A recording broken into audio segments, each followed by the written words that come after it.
And last but not least, Pilotwings. I have a feeling most people watching probably haven't played this series, and I can't blame you for that, because Nintendo hasn't done a good job of promoting this series, and it's been 14 years since we have gotten a new one.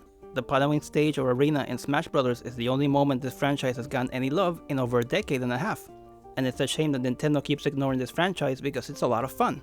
It's a simple and arcadey take on the flight simulator genre, but injected with a lot of Nintendo charm and whimsy, because it's not realistic like Microsoft Flight Simulator.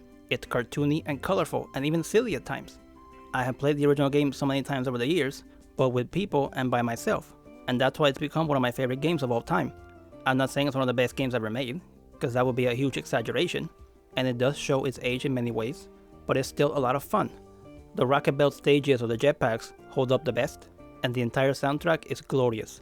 There are many great songs in it, like the catchy rocket belt song, and the soothing hang glider song.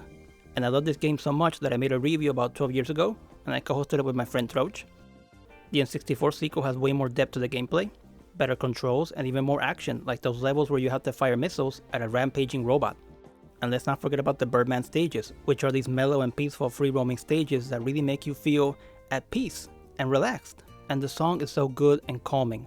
It's one of those songs that puts you into a different state of mind, and maybe even takes you into a different plane of existence, like the music in those Pure Mood CDs, for example. And yes, I will never miss a chance to make a reference to those iconic infomercials. It was smart of Nintendo to make Pilotwings 64 one of the N64's launch games, as it served as a great tech demo for the console. The 3DS sequel, however, is kinda basic in some ways, and doesn't have the pizzazz and the vibe of the other two, since they recycled Woohoo Island from Wii Sports Resort, and they make you control Miis instead of original characters. But the soundtrack is really good, like the new hang glider theme for example, and it controls really well. And there are a lot of great missions and many vehicles to choose from. It shouldn't be slept on despite my issues with it with the presentation and the setting, because the music is really good, and gameplay wise it's as good as the other two. But at the end of the day, I think that all three games are fun, and they're worth people's time. But we need a new one that looks and feels modern, with the best visuals and performance ever for the series. I'm not saying it has to be super high budget, but it can't be a low budget rushed game. At least AA, somewhere in the middle, between small and big.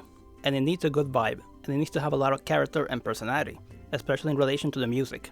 We need new memorable themes, as well as returning favorites like the Birdman song from the N64, and the Rocket Belt theme from the original. Please revive this series, Nintendo, and promote it well. They need to make a good game, and they need to do everything in their power so it sells well, and the IP becomes more relevant and well known. Thank you for watching the video, it means a lot. And this is a clip from a much larger video called Franchises Nintendo Must Revive on Switch 2. So once again, thank you for watching, and I'll see you next time.